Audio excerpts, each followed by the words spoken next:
This is Egypt.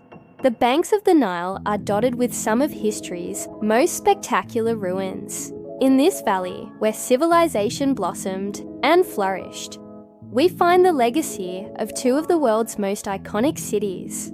First, there's Thebes, an ancient metropolis that once served as the spiritual and cultural heartland of Egypt. And then there's Memphis, which went on to become the first capital of the Hellenistic Kingdom of Egypt. These two cities stand out as true titans among their contemporaries.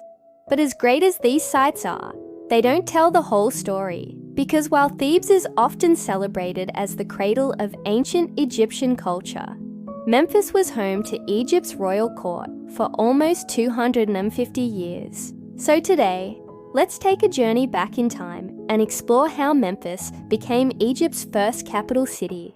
Thebes was the beating heart of Egypt for over 300 years. During the golden age of ancient Thebes, magnificent temples dotted the landscape. Each one was dedicated to one of the many gods and goddesses venerated by the Egyptians. For instance, there was the Great Temple of Karnak, which served as a sort of city within a city. This sprawling complex boasted over 100 acres of courtyards, chapels, pylons and gardens, all dedicated to the worship of Amun. Then just down the road was the Temple of Luxor, built by Amenhotep III in honor of himself and his wife, Queen Tiye.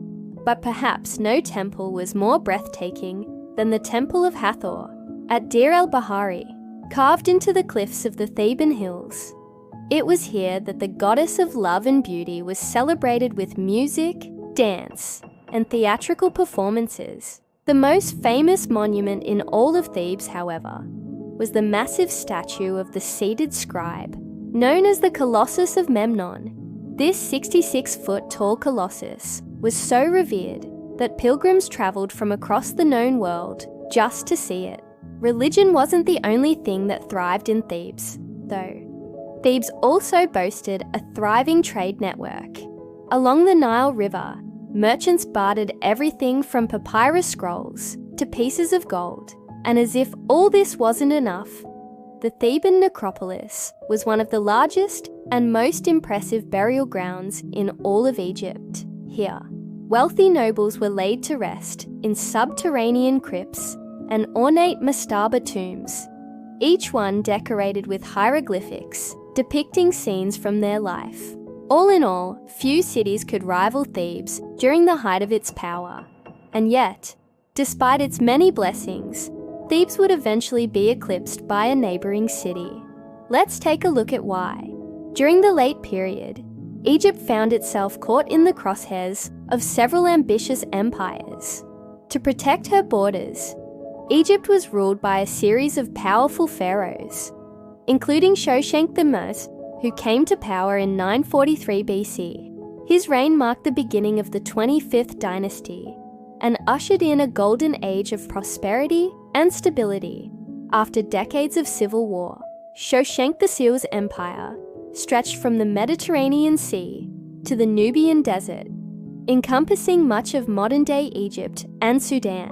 But his greatest legacy was the construction of a series of defensive fortresses along the Egyptian-Nubian border.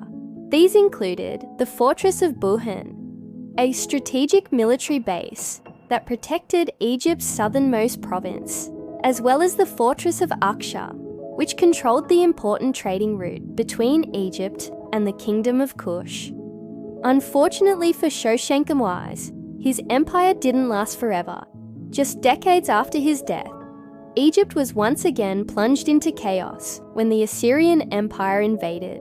Led by King Esarhaddon, the Assyrians marched into Egypt in 671 BC and deposed the native rulers, installing their own client kings instead.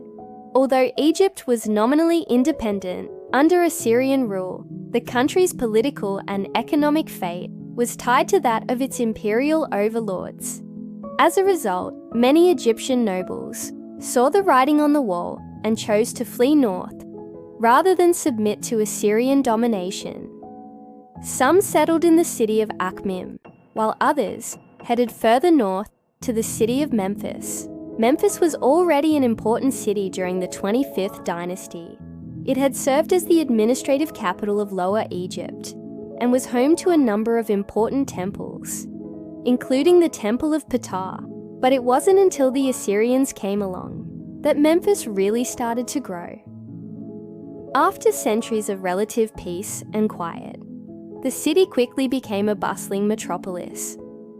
Over the next 2 centuries, the Assyrian, then New Babylonian empires ruled over Egypt with an iron fist. The Egyptians chafed under foreign domination, and so when the Persians arrived in 525 BC, many saw them as liberators. Despite being subjects of the Persian Empire, the Egyptians enjoyed a significant degree of autonomy under Persian rule.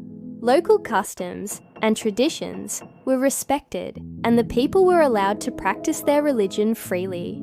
Furthermore, the Persians recognized the value of Egypt's geographical location and developed the country's infrastructure to facilitate trade along the Mediterranean and Red Seas.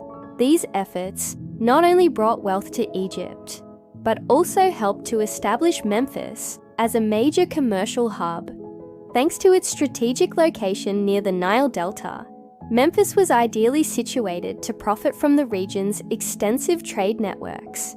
As a result, the city became the seat of government under Persia and the center of economic activity for all of Egypt.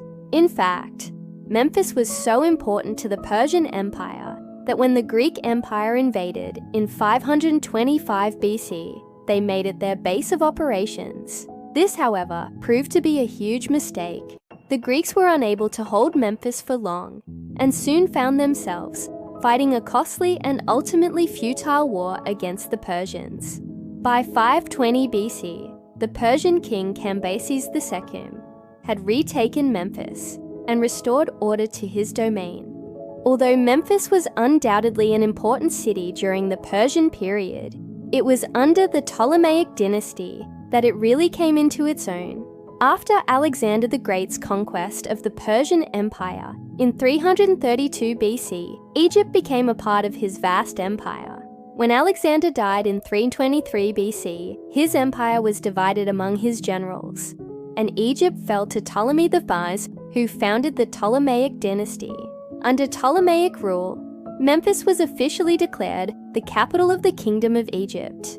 The city's strategic location at the crossroads of trade between the Mediterranean and the Red Sea made it ideal for controlling the flow of goods through the kingdom. Additionally, Memphis was located near the center of the Nile River Delta, which provided easy access to the agricultural riches of the surrounding area.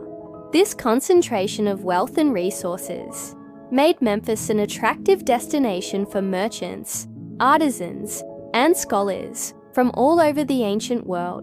One of the first things Ptolemy I did when he took control of Egypt was to build a new capital city. He named it Alexandria, in honor of his brother, Alexander the Great.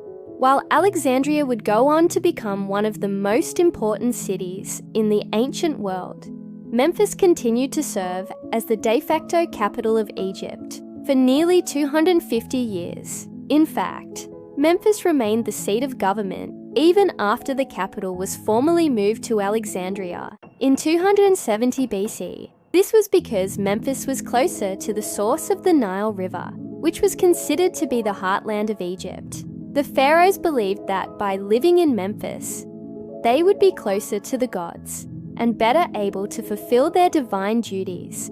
As the seat of government, Memphis was home to a number of important officials and institutions, including the royal court, the high priests of Ptah, and the council of nobles. In addition, the city was also an important religious center.